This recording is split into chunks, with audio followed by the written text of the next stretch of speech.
Bienvenue sur la nouvelle lune en Scorpion. Également éclipse solaire partielle alignée sur la planète Vénus. Donc des métamorphoses nécessaires, hein. Vraiment là, nouveau départ, métamorphose, mais nécessaire pour notre avancée dans l'évolution de notre conscience. On va également avoir un aspect tendu à Jupiter, hein, dont des incertitudes, de l'insatisfaction liées à l'amour et à l'argent. On va aller prendre des décisions importantes, hein.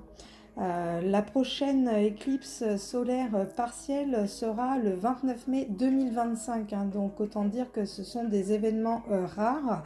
Ce sont des énergies très puissantes aussi également, car la Lune assombrit le Soleil, hein. En astrologie, la Lune et le Soleil seront conjointes, c'est-à-dire dans le même signe et notamment sur le signe du Scorpion, hein. Donc on est dans un nouveau cycle, nouvelles énergies d'initiative. On va aller dans l'équilibre de nos polarités, l'équilibre émotionnel signifiant aussi des possibilités pour de nouveaux départs, nouveaux projets, tourner une page de notre vie.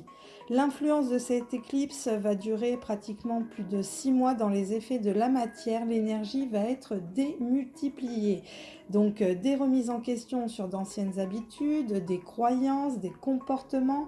On a l'énergie également des nœuds nodales, donc le nœud sud en Scorpion justement que l'on travaille cette année au niveau karmique. Donc déjà cette transformation que nous avons ressentie sur 2022, et là on nous demande vraiment d'aller vers ce nouveau cycle. On a travaillé dessus pour certains. Pour ceux qui n'ont pas travaillé, je ferai un point aussi avec eux. Donc en tout cas, cette nouvelle lune également conjointe à Vénus va nous demander de prendre soin de nous faire plaisir, nous dorloter, de privilégier nos relations amoureuses. Le Scorpion nous permet aussi, lors de ce mois d'octobre-novembre, d'aller ouvrir les portes des mondes mystérieux de la magie et de l'invisible, hein, mais aussi notre monde intérieur. Donc, il faut que vous soyez prêts à traverser ce voile de la matière, mais également ce voile en vous. On parlera des activations solaires peut-être sur une prochaine vidéo, je vous en parlerai. Pour d'autres, donc comme je disais, vous avez activé la nuit noire de l'âme, donc beaucoup de remises en question. Il faut aller régler le karma, le transgénérationnel, les traumas. Il faut travailler sur vous car le travail n'est pas fini.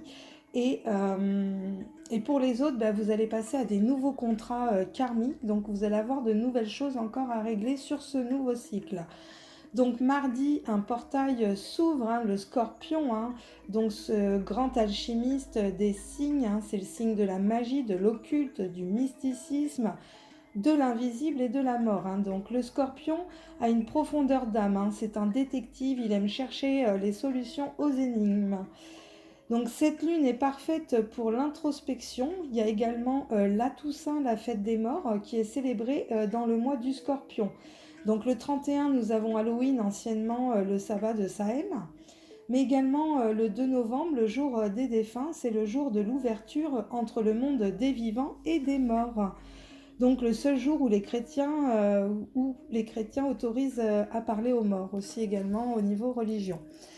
Le canal est ouvert, donc les portes entre les deux mondes s'ouvrent, hein, on peut rentrer en contact avec nos défunts. Le Scorpion, il aime les fantômes, les esprits, les lieux hantés. C'est le mal-aimé du zodiaque, hein, il est cash et blessant dans le négatif. C'est un signe des extrêmes, hein, il aime détruire et reconstruire.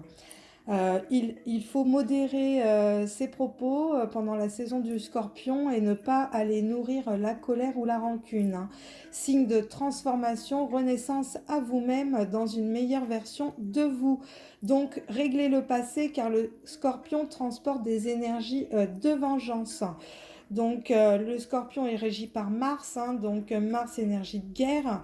Donc on va à l'inverse de cette énergie, justement contrebalancer ces énergies négatives en énergie positive.